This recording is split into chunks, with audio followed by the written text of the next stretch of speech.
À l'occasion de la sortie du premier tome de Boruto Tube Vortex, je vous propose de vous le faire gagner. Pour participer, c'est très simple. Tout d'abord, il faut être abonné à ma chaîne YouTube. Ensuite, il faudra suivre entièrement la vidéo sur la review du chapitre 13 de Boruto Tube Vortex, la liker, la partager, tout en mettant en commentaire que vous participez avec votre pseudo Discord. Le tirage au sort aura lieu lors d'un live pour désigner le vainqueur. Je compte sur vous pour participer, je vous souhaite bonne chance. Les amis, on se retrouve pour parler du leak officiel qui est tombé sur le chapitre 13 de Boruto Tube Vortex, un chapitre qui devrait raconter un petit peu ce qui s'est passé, nous en apprendre un petit peu plus autour de la rencontre entre Boruto et Kashin-Koji, une rencontre qui a eu lieu durant l'ellipse après que Sasuke ait été capturé par les créatures de code.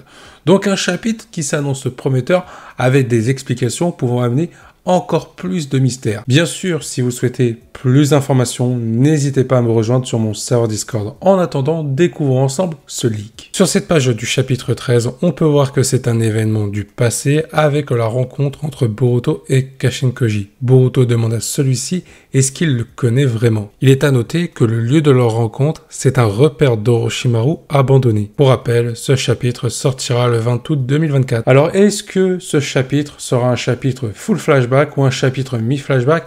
Ensuite, on reviendra peut-être sur les événements présents. En tout cas, avec ce leak, on est sûr d'une chose, on va développer l'origine de la rencontre entre Boruto et Kashin-Koji durant l'ellipse. Et là, il y a des questions qui se posent. On a la confirmation que Kashin-Koji se trouvait bel et bien dans un repère d'Orochimaru abandonné et il y a emmené Boruto, car quand on regarde bien la page, on peut voir que Kashin-Koji a utilisé une technique pour pouvoir téléporter Boruto. Alors peut-être que ce n'est pas ça, peut-être que je me trompe, mais en tout cas, on voit bien que Boruto est surpris de se retrouver face à Kashin-Koji. L'autre élément, il est très important, je l'ai dit, ça a été confirmé par le leak, ce repère est abandonné. Ce qui explique pourquoi Kashin-Koji se planque là-dedans et qu'il a emmené Boruto avec lui pour pouvoir l'aider. Problème, c'est comment Kashin-Koji a-t-il pu découvrir cet endroit? Ça veut dire qu'il a eu des informations sur la localisation des différents repères d'Orochimaru, dont celui-là. A-t-il été en contact avec Orochimaru? La précision de ce leak, c'est de nous dire que le repère est abandonné, qu'Orochimaru n'a plus aucun lien, n'a plus aucun contact avec ce repère. Ce qui permet de rendre le rôle de Kashin-Koji complètement indépendant sans le lier à Orochimaru. Mais ça n'explique toujours pas comment il a pu découvrir cet endroit. On ne peut pas me dire qu'il l'a découvert par hasard, surtout que là, il dit clairement que c'est un repère d'Orochimaru, certes abandonné, mais il mentionne, il sait à qui ça a appartenu. Donc moi, j'ai plusieurs hypothèses sur ça. Soit Kashin-Koji a récupéré des informations sur ses origines en rapport avec Jiraiya et il a pu découvrir les activités d'Orochimaru dans le passé. L'autre hypothèse, c'est que Kashin-Koji a déjà rencontré Orochimaru et il a eu connaissance de la localisation de ce repère, ce qui peut expliquer pourquoi il s'y trouve désormais. Après, il y a aussi une hypothèse plutôt intéressante, ce serait qu'en réalité, Orochimaru soit en contact actuellement, que le contact ne soit pas rompu avec Kashin-Koji. Mais le problème de cette troisième hypothèse, c'est qu'est-ce qu'on fait de Mitsuki? Parce que si Orochimaru est au courant de la présence de Kashin-Koji, de sa survie suite à son combat face à Ishiki, pourquoi n'en a-t-il pas informé Mitsuki? Parce que Kashin-Koji, visiblement, en emmenant Boruto dans ce repère, il avait des projets pour lui, un objectif à accomplir. Donc techniquement, s'il y a un lien Kashin-Koji-Orochimaru, Mitsuki aurait dû être mis dans la confidence par rapport à Boruto. On arrive sur la transition parfaite pour parler de la rencontre entre Boruto et le personnage de Kashin-Koji, ainsi que ses motivations et pourquoi il a besoin de Boruto. Au milieu de tout ça, il y a aussi l'omnipotent Zeta. Et dans ce leak, Boruto dit à Kashin-Koji, est-ce qu'il le connaît? Une question plutôt banale, parce que Boruto et Kashin-Koji se sont déjà rencontrés dans la partie 1 de Boruto, sauf que c'était avant l'omnipotence. Depuis, il y a eu l'histoire qui s'est inversée entre Kawaki et Boruto. Est-ce que Kashin-Koji connaît réellement Boruto? Est-ce qu'il ne prend pas Boruto pour Kawaki? Si c'est ça, ça veut dire qu'en réalité, Kashin-Koji a besoin de Kawaki et non de Boruto, puisqu'il est pris dans l'omnipotence. Mais s'il n'est pas pris dans l'omnipotence, ça veut dire qu'il sait qui est réellement Boruto et pourquoi il en a besoin par rapport à ses objectifs. Parce que sur ce qu'on a vu, sur les événements présents de Boruto Tube Vortex, on a un Boruto qui a déjoué Code, qui veut faire face au Shinju et qui veut surtout empêcher un futur tragique pour tout le monde. Mais on ne connaît pas les motivations de Kashin-Koji et pourquoi il a fait ses actions pour amener Boruto à lui. Parce que là, avec ce leak, on a vraiment l'impression que c'est Kashin Koji qui a amorcé la rencontre avec Boruto, et que ce n'est pas Boruto qui a découvert Kashin Koji. Il reste à savoir quel est vraiment l'objectif de Kashin Koji, et comment il a pu avoir pas mal d'informations, notamment sur les Shinju, et surtout, comment ça se fait qu'il a déjà vu un objet comme l'épine de l'âme qu'on a découvert dans le chapitre 12. Pour vous donner mon avis sur ce que veut Kashin Koji, il y a deux choses. Premièrement, découvrir sa véritable identité en lien avec Jiraiya. C'est pour ça qu'on a vu que dans l'animé, il recherchait des informations sur ses origines. Et je pense qu'il a commencé à en trouver, d'où le fait qu'il soit dans un des repères d'Orochimaru. Je pense qu'il a pu remonter à ses origines un tout petit peu, sans vraiment avoir toutes les informations. Vraiment, je pense que cet arc narratif de Kashin Koji va se conclure avec sa rencontre avec Naruto un petit peu plus tard dans l'œuvre de Boruto. Le deuxième point, je pense que ça touche clairement Amado. Amado qui a envoyé Kashin Koji se faire littéralement tuer face à Ishiki. Pour lui, c'était un véritable pion.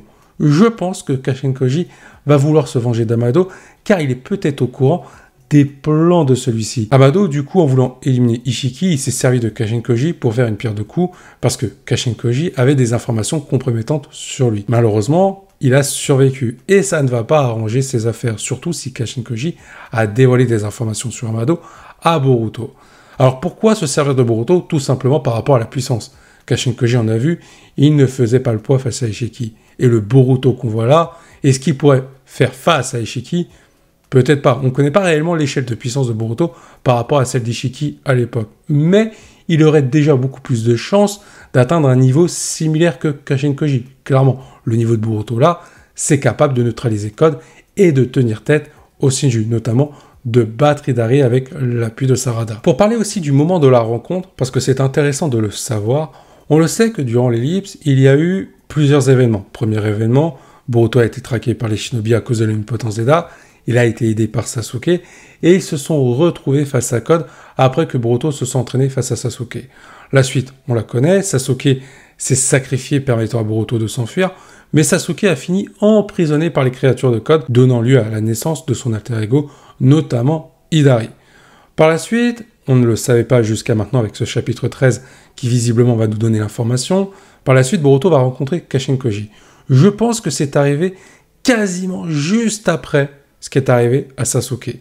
Je pense que Boruto aurait pu être retrouvé par Code, mais c'est à ce moment-là qu'il aurait pu être téléporté par Kashin Koji, d'où le fait de voir Kashin Koji en train d'utiliser une technique permettant à Boruto de s'enfuir de manière involontaire. Et aussi, ça justifie la stupéfaction de voir Boruto être étonné de voir Kashin Koji toujours en vie et de le voir face à lui. Alors après, j'ai parlé de téléportation, peut-être que je suis allé un petit peu loin, on va rester sur quelque chose de plus raisonnable.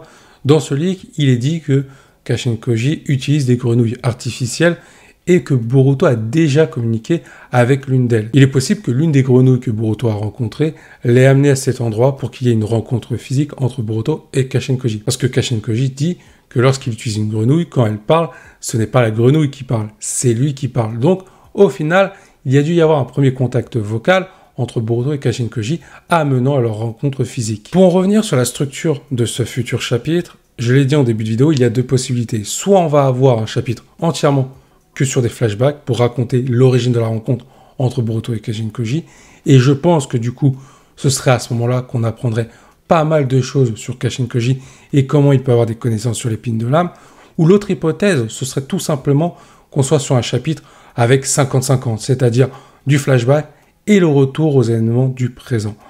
La première option, ça permettrait de nous laisser un petit peu dans l'attente de savoir ce qui va se passer et d'établir des enjeux peut-être bien plus importants. Le chapitre 13 peut vraiment aborder un autre aspect de ce que veut éviter Boruto dans le futur et aussi aborder les enjeux de Kashin Koji. Donc rajouter vraiment du lore à l'histoire de Boruto et surtout à ce qui se passe autour d'Amado, autour des Shinju et autour aussi des Otsutsuki, parce que encore une fois, il y a Momoshiki, il y a possibilité qu'il y ait d'autres Otsutsuki par la suite, il y a Shibai aussi qui a été évoqué par Amado, donc il y a du mystère sur ça. Après, évidemment, l'option numéro 2, donc c'est-à-dire flashback et retour aux événements du présent, ça peut amener quelque chose de plus rapide, de plus intéressant, et rajouter de l'action pour ce qui est de ce chapitre 13, parce que la partie flashback serait réservée vraiment pour le scénario. La deuxième partie se concentrerait certainement avec un début d'affrontement, un overround entre Boruto et Jura. Il y a pas mal de choses qui pourraient arriver. Je pense sincèrement que cette page qui nous a été dévoilée se situe grand max jusqu'au milieu du chapitre. Je pense qu'elle est même au début du chapitre pour pas directement reprendre avec les événements du présent. Ou alors, on aura une petite explication de Jura pour nous dire ce qu'est l'épine de l'âme. Et là, on a le flashback entre Boruto et Kenshin Koji sur leur rencontre et les différentes informations qui pourraient émaner de cette rencontre. En soi, nous verrons bien. J'espère que cette vidéo vous a plu. Je vous invite à donner votre avis en commentaire. Je vous dis à la prochaine. Portez-vous bien. Et n'oubliez pas que la volonté du KT soit avec vous. Avant de partir, n'oubliez pas de me soutenir en likant et en partageant cette vidéo. Je compte sur vous.